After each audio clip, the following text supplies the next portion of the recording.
옆에 분하고 인사하겠습니다. 꽃보다 당신이 아름답습니다. 할렐루야. 예, 그런 것 같아요. 따라합니다. 직무를 대신할 자. 지난 4월 말 같은 본문으로 직무를 버린 자라는 제목으로 사도의 직무를 버리고 예수님을 배반했던 가룟 유다의 비참한 결말을 우리가 보았습니다. 예수님 제자들 가운데 명석하고 샘도 빨라서 예수 공동체의 재정을 담당한 사람이었지만 그의 관심은 오직 물질에 있었고 수시로 사적으로 그 재정에 손을 대고 있었습니다.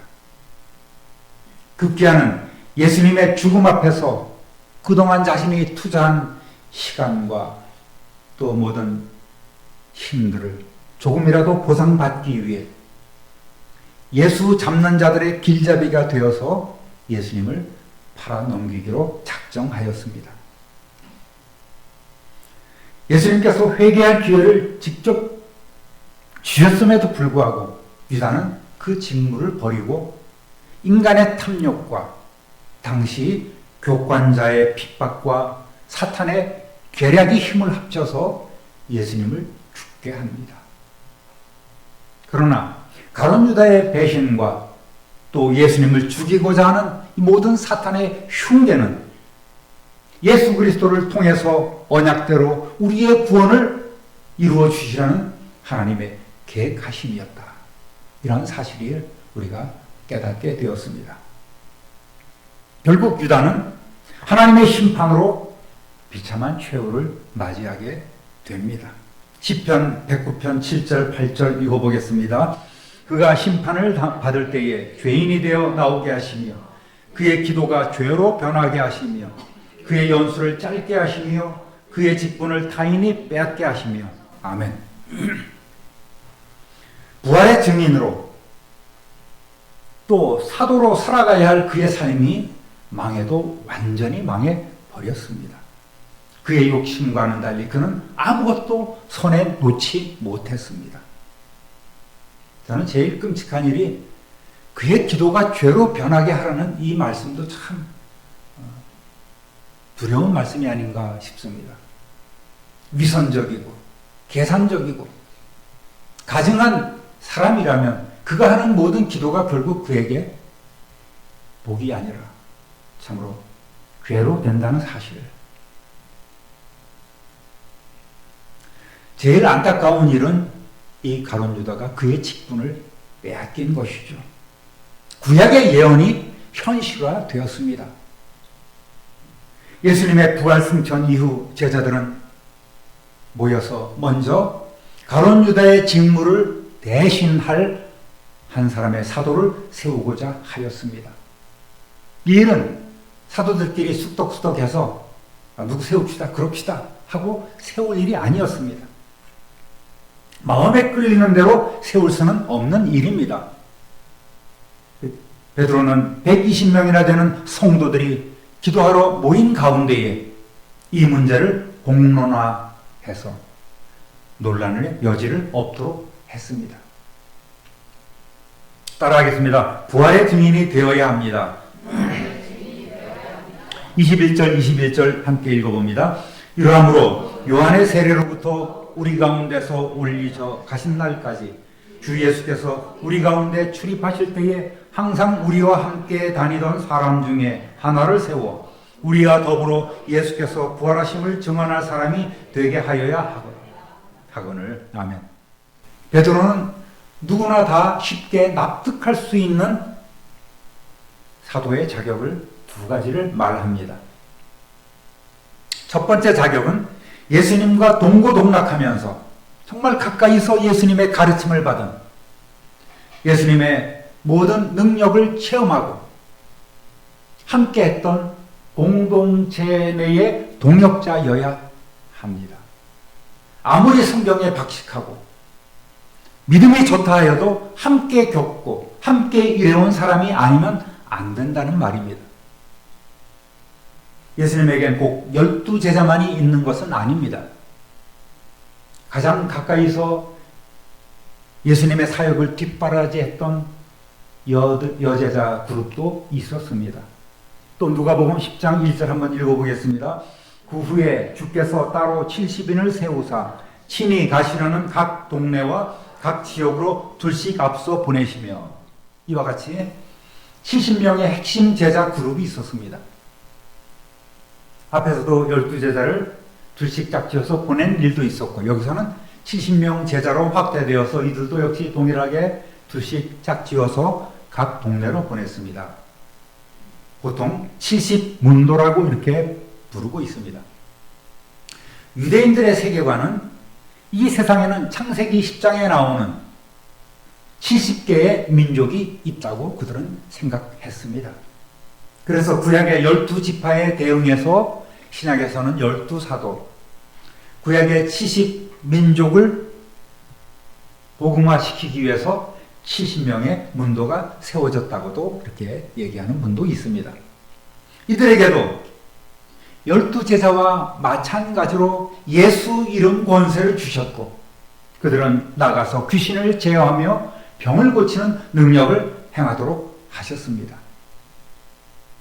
우리 교단도 외부에서 입교에 오면 목회자는 임용증서를 요구합니다. 전에 있던 교회에서 이러이러한 일을 사역했습니다. 이제 당신 지방에서, 당신 교회에서 받아주길 원합니다. 이렇게 제출해야 합니다. 평신도의 경우는, 중직자의 경우는 확인 절차를 거칩니다. 어느 날 갑자기 또 외부에서 장로님이 오시거나 또는 권사님이 오시면 이렇게 확인을 합니다. 그곳 교회에 전화를 걸어서 이분이 어떤 이유로 오셨을까요? 하는 일도 있습니다. 뭐 요즘엔 그런 것도 이제 하지 않는 경우도, 그저 오시면 좋지요 하고 받아들이는 경우도 많습니다만, 그리고 그분들이 오신다고 해서 바로 시무 장로나 시무 권사로 일할 수 있는 것이 아닙니다. 약 한 2년 정도의 기간을 두고 그분을 지켜본 후에 직분을 부여합니다. 그렇지 않으면 교회에 분란이 일어날 수 있는 거예요.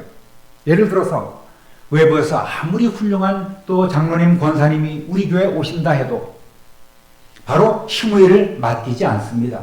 그래서 한 2년 가까이 협동장로님으로 부르다가, 협동권사님으로 부르다가 최소 2년이 지난 후에 사무연회를 거쳐서 시무일을 맡기는 이런 공식적인 절차가 있는 거예요. 두 번째 조건은 예수님께서 부활하심을 목격한 자라야 합니다. 보지 않고서는 증인이 될 수 없는 것 아니겠습니까? 아무리 예수님의 공생의 3년을 따라다니면서 사역을 거들었어도 결정적으로 예수님의 부활하심과 승천하심을 보지 않으면 진실하고 어떤 상황에서도 흔들리지 않는 그런 증인이 될 수 없는 거지요. 오늘 우리가 전도할 때 우리는 어떠한 말을 합니까? 어떤 말을 건네고 있습니까? 예수 믿으면 복 받습니다. 예수 믿으면 천국 가요. 예수 믿으면 만사형통합니다. 이와 같은 기복적인 내용은 주님의 뜻이 아닙니다. 예수 안 믿으면 지옥 가요. 이것도 바른 전도 방법이 아닙니다. 예수님께서 우리의 죄를 사하시고 죽으셨고 그 죽음을 이기시고 부활하셨습니다라는 내용이 반드시 들어가야 합니다. 그것이 복음적인 내용입니다. 최초의 목격자인 막달라 마리아와 여인들 외에도 부활하신 예수님을 목격한 사람들은 많이 있습니다. 고린도전서 15장 4절에서 8절까지 함께 읽어봅니다. 장사 지낸 바 되었다가 성경대로 사흘 만에 다시 살아나사 게바에게 보이시고 후에 12제자에게와 그 후에 500여 형제에게 일시에 보이셨나니 그 중에 지금까지 대다수는 살아있고 어떤 사람은 잠들었으며 그 후에 야고보에게 보이셨으며 그 후에 모든 사도에게와 맨 나중에 만삭되지 못하여 난 자 같은 내게도 보이셨느니라. 아멘.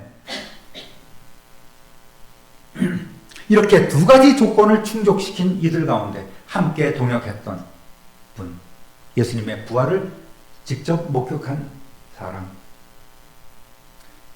두 가지 조건을 충족시킨 이들 가운데 세우고자 했습니다. 물론 이렇게 경험한 많은 사람들이 있었겠지만 그 가운데서도 모두의 지지와 존경을 받는 또 사도로 세우기에 부족함이 없는 두 사람이 추천되었습니다. 23절 읽어보겠습니다. 그들이 두 사람을 내세우니 하나는 바사바라고도 하고 별명은 유수도라고도 하는 요셉이요 하나는 마띠아라. 아멘. 우리가 생각하기에 앞에 뭔가 설명이 긴 사람이 유력한 후보인 것 같습니다. 세 가지 이름이 동원돼요. 바사바라고도 하고 별명은 유수도라고도 하는 요셉이라는 사람과 하나는 마띠아라. 마띠아는 그냥 마띠아다 이렇게 소개만 했습니다. 요셉과 마띠아는 유대 역사가 유세비우스에 의하면 70문도에 포함된 사람이었다 이렇게 보고 있습니다. 그러니 두 사람 다 아주 훌륭한 사역자였습니다. 최종적으로 이 둘 가운데에 누가 어떻게 사도로 세워질까요? 따라하겠습니다. 기도하였습니다. 24절 25절 읽어봅니다. 그들이 기도하여 이르되 무사람의 마음을 아시는 주여 이 두 사람 중에 누가 주님께 택하신 바 되어 봉사와 및 사도의 직무를 대신할 자인지를 보이시옵소서. 유다는 이 직무를 버리고 제 곳으로 갔나이다 하고. 아멘. 가론 유다 대신에 직무를 대신할 두 사람을 놓고 먼저 교회는 하나님의 뜻을 구했습니다. 기도 없이는 어떤 일도 해서는 안 됩니다. 성도 여러분, 직분을 세운다는 것은 인기투표가 아닙니다. 하나님의 마음에 합당한 사람을 세워야 합니다. 그러니까 중요합니다. 그러기 위해서 가장 먼저 해야 하는 가장 중요한 일은 기도하는 것입니다. 성도들은 합심해서 하나님께 기도했습니다. 세번역 성경을 한번 읽어보겠습니다. 모든 사람의 마음을 다 아시는 주님, 주님께서 이 두 사람 가운데 누구를 뽑아서 이 섬기는 일과 사도직의 직분을 맡게 하실지를 우리에게 보여주십시오. 유다는 이 직분을 버리고 제 갈 곳으로 갔습니다. 이렇게 기도했습니다. 하나님 아버지, 하나님께서는 추천된 요셉과 마띠아를 그들의 마음을 어느 누구보다도 더 잘 알고 계시오니 어떤 이가 이 섬기는 일과 사도직의 직분에 적합한지를 하나님 이 시간 알려주옵소서. 하나님께서 뽑아주옵소서. 이렇게 기도했다는 말입니다. 나중에는 이 봉사의 직무는 새로 세워진 7 집사들에게 위임되고 있죠. 오늘의 성도는 우리 신앙 선조들의 직무를 이어받아서 그들을 대신하여 대를 이어서 일하는 사명이 있습니다. 우리는 성령님의 도구에 불과합니다. 성령님의 뜻대로 사용돼야 합니다. 내 생각, 내 판단, 내 경험, 내 지식으로 일하다가는 시험 들고 지치고 또 남들과 비교하면서 나는 이렇게 하는데 저 사람은 뭐야? 이렇게 불평, 불만이 쌓이게 되는 것입니다. 요즘 몇 주 동안 우리 교회 또 장로님들을 비롯해서 성도님들이 최선을 다해서 일하시는 거고 어려워도 힘들어도 허하 웃고 넉넉한 마음으로 하니까 얼마나 저도 감사한지 모르겠습니다. 이러한 마음이 섬기는 자들에게 필요합니다. 함께 기도하면서 교회의 빈자리를 채우며 성령님의 뜻을 따라 주님의 증인으로 일하시는 저와 여러분 되시기를 우리 주님의 이름으로 축원합니다. 따라하겠습니다. 제비 뽑아 얻었습니다. 16절 읽어볼게요. 제비 뽑아 마띠아를 얻으니 그가 11사도의 수에 들어가니라. 아멘. 제비를 뽑는다는 것, 오늘식으로 얘기하면 추첨하는 일은 사람들의 의도가 완전히 배제된 하나님의 방법이라고 볼 수 있습니다. 어떻게 제비를 뽑았는지는 알 수 없어요. 요즘이야 뭐 사다리 탁탁 타고 그러면 되지만 사다리로 타는 건 아니지 않겠습니까? 이들은 기도한 후에 뭐 기록에 의하면 과거에는 어떤 주머니나 아니면 작은 그릇 항아리 안에 그들의 이름을 써놓는 어떤 나뭇가지나 또 종이 같은 것을 넣고 막 흔들다가 던지면 먼저 나온 것이 그 사람으로 뽑는 일들도 있었다고 합니다. 어쨌든 옛날 대제사장들은 가슴의 흉패 안에 두림과 운밈을 가지고 두림과 운밈을 가지고 그것을 가지고 이제 뽑기를 했던 그러한 일들이 있었죠. 어쨌든 이러한 그 방법이 어떤 건지는 우리 성경에는 나오지 않지만 그렇게 이들은 기도한 후에 제비를 뽑았습니다. 잠언 16장 33절 읽어보겠습니다. 제비는 사람이 뽑으나 모든 일을 작정하기는 여호와께 있느니라. 아멘. 우림과 둠밈이죠. 네, 제가 자꾸 말이 헷갈리는데 오롯이 하나님의 뜻만이 나타날 수 있는 방법이기도 해서 이 제비 뽑기는 구약시대부터 사용된 방법입니다. 예를 들면 이스라엘의 12지파가 가나안 땅을 정복한 후에 그 땅을 분배할 때에 여호수아가 야 다 모여 여기는 누가 가고 여기는 누가 가고 여기는 누가 가고 이렇게 한 것이 아니죠. 제비를 뽑아서 그들의 땅을 차지하도록 했습니다. 이것이 하나님의 뜻임을 그들은 그렇게 믿고 또 받아들이고 순종했습니다. 또 초대 이스라엘 왕 사울도 이렇게 제비 뽑기로 뽑았습니다. 가만히 보면 제비 뽑기로 뽑혔지만 하나님께서 미리 사무엘 선지자를 통해서 그에게 기름을 부었고 하나님께서 뽑아가시는 과정이 바로 제비 뽑기라 이렇게 생각을 할 수 있겠습니다.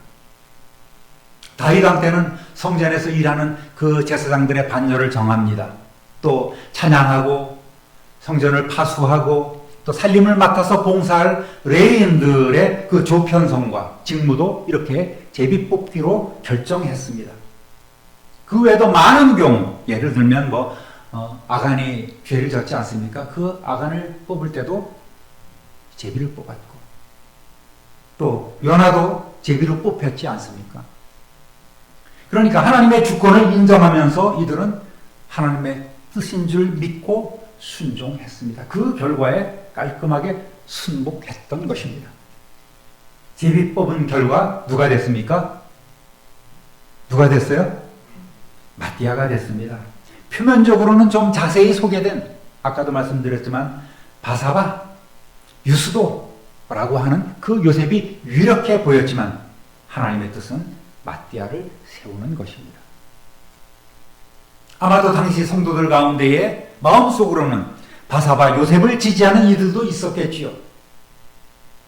또 그럼에도 불평하거나 당사자인 이 요셉도 마음의 상처를 입고 시험에 들었다는 내용은 어느 곳에도 나오지 않습니다. 둘 다 그 이후에도 훌륭한 이적을 행하는 사람들로 소개가 되고 있습니다. 예를 들어서 이 바사바 요셉 같은 경우에는 아주 그 극렬히 예수 그리스도의 복음을 반대하는 사람하고 논쟁이 붙었다고 합니다. 야, 무슨 독을 먹어도 괜찮다며? 너 이 독 마셔봐.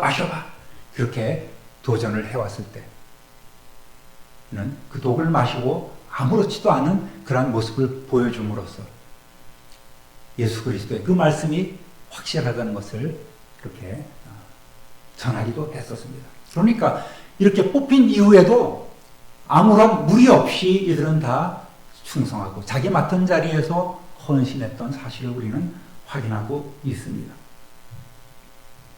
그만큼 초대교회 성도들 역시 이 모든 것이 하나님의 뜻임을 믿고 따르는 성숙한 신앙인의 모습을 보여준 거예요. 요전에 어느 교회에서 본면을 해달라고 이렇게 부탁을 받았습니다. 그때 했던 내용을 제가 그대로 이 시간 전해드립니다. 두 가지를 얘기했는데 두 번째 얘기가 바로 이겁니다. 여러분, 시험을 잘 통과해야 합니다. 시험을 잘 치러야 합니다. 살다 보면 왜 시험이 없겠습니까? 건강 문제, 물질 문제, 또 자녀들 문제, 인간관계, 직장, 사업 문제, 여러 가지 상상할 수 없는, 예상치 못했던 여러 문제들이 우리에게 다가옵니다. 교회에 오는 성도, 교회에 오는 시험, 또 교회 다니는 성도들에게 오는 시험 가운데 가장 지독한 것이 바로 임직 시험입니다. 저는 임직 시험을 7단계로 구분합니다. 목사님이 이제 당회를 거쳐서 언제 우리 임직을 하게 됩니다. 임직식을 합니다. 대상자들은 기도 가운데 준비해 주시기 바랍니다. 이렇게 공포가 되잖아요. 그럼 이제 사람들 생각이 복잡해지는 거예요. 첫 번째 단계가 비교 단계입니다. 누가 될까? 저 사람 돼? 저 사람보단 내가 낫지. 내가 그래도 봉사도 많이 하고 헌금도 많이 하는데 저 사람 교회 출석도 잘 못해. 그러면서 서로 간에 이렇게 막 신경전을, 우리 교회 얘기가 아니에요. 신경전을 막 피면서 이렇게 비교를 막 합니다. 나 정도는 이번에 뽑히게 될 거야. 그렇게 마음의 준비를 하고 있죠. 두 번째 단계는 겸손한 단계입니다. 당에서 추천받은 그 사람들에게 목사가 전화로 통보하거나 만나서 이야기를 합니다.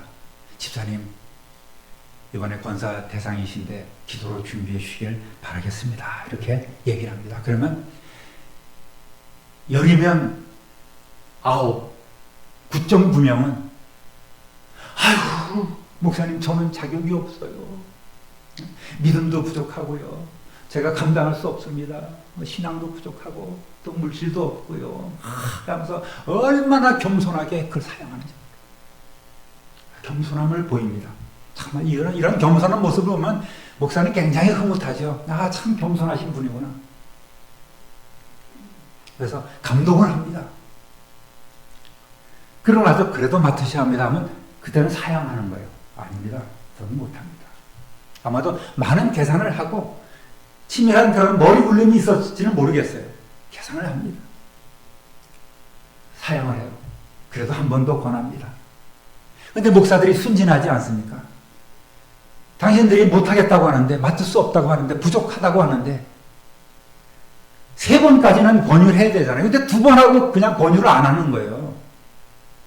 그냥 그대로 성도님들이 하는 얘기를 그대로 믿는 겁니다. 그러면 집사님 뜻을 잘 알겠습니다. 그러면 다음 기회는 꼭 해주십시오 하면서 돌아섭니다. 그러면 그때 갑자기 안에서 꾹 이런 게 올라오는 거예요. 그때 이제 사탄이 들어가고 시험이 들어가는 겁니다. 충격의 단계. 설마? 내가 누군데? 나를 뺀다고? 더 권유해야지. 나를 이끌어가야지. 그런 생각이 막 올라오면서 이제 분노가 막 치솟기 시작하는 거예요. 감히 나를 뺀다고 다시 한번 권유하지 않고 왜 나를 끝까지 잡아주지 않는가 하면서 막 분노가 일어나는 거예요. 그 분노가 변해서 뭐가 됩니까? 원망의 단계로 가는 거예요. 목사가 믿고 이 교회는 이래서 틀렸고 그래서 마음속에 있는 모든 것을 다 쏟아놓는 거예요. 인간 바닥이 드러나는 것입니다. 비난합니다. 이때 붙잡으면 더 기고만장해. 그렇지, 내가 누군데 이래도 안 잡아 그러면서 막 난리를 핍니다. 만나는 사람에게 이렇고 교회가 어떻고 목사가 어떻고 또 전화를 돌려가면서 막 이렇게 얘기를 합니다. 아주 쓰레기처럼. 그 다음에는 결국 어떻게 됩니까? 건널 수 없는, 입으로 쏟아낸 그 죄악이 있는데 건널 수 없는 강을 건넌 것 아니겠습니까? 그 다음에는 출교의 단계가 있는 거예요. 교회를 떠날 수밖에 없는 거예요. 많은 사람들이 이런 사람을 보고서 위로를 하려고 합니다. 다음 기회를 받아 좀 쉬었다가 좀 해봐 이렇게 얘기를 합니다. 이게 대단히 잘못된 거예요. 그러면 안 돼. 그건 하나님의 뜻이 아니지. 이렇게 강하게 질책을 하고 권면을 하고 바로 잡아야 될 사람들이 그 옆에서 참어. 그러면서 자꾸 위로를 하려고 그러는 거예요. 그러면 더 길길이 날뛰지 않겠습니까? 위로는 바른 것이 아닙니다. 이때는 강한 실책이 있어야 돼요. 훈계를 해야 됩니다. 위로가 필요한 것이 아니라 직언을 해줘야 돼요. 당신에게 쏟은 성도의 사랑이 어떻고 그동안 함께 해왔던 모든 충성과 헌신이 어디로 돌아가는가? 어디로 날아가는가? 훈계를 해줘야죠. 그래서 결국 어떻게 해야 돼요? 전화를 걸어서 야, 그 교회 못 다니겠어. 당신 나와. 우리 교회 와. 여기 교회. 내가 새로 등록했는데 이 교회로 오라고 막 꿰어갑니다. 못된 짓을 하고 있습니다.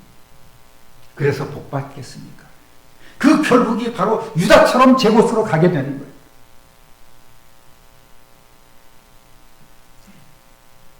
임직 문제로 가까운 교회를 인공위성처럼 돌아다니면서 교회에 상처를 주는 이들도 있습니다. 여기 큰 교회에 있는 교회에서 임직이 되지 못했어요. 부부가 그 교회에서 욕을 하고 나왔습니다. 같은 교단 내 작은 교회 가서 나름 열심히 했어요. 그런데 얼마나 상처를 주는지 몰라요. 그래서 결국 그 교회를 또 떠나면서 여러 사람들을 꿰어서 데리고 나갔습니다. 그런 일들이 비일비재하게 있는 거예요. 그러면서 이렇게 제가 권면했습니다. 오늘 임직받는 분들도 시험 통과 잘 해야 합니다. 다 시험이 와요. 그렇지만 그 시험은 몇 점 맞으면 돼요? 100점 맞으면 되는 거예요. 100점이 아니더라도 낙제 점수만 받지 않으면 되는 것입니다. 얼마나 뭐 임직하면은 어디서 들은 거는 많아 갖고 말이죠. 뭐 임직 헌금 얘기가 나오지 않습니까? 교회가 직분을 팔아먹냐고 그렇게 뭐 핏대를 올리면서 달려드는 사람도 있습니다.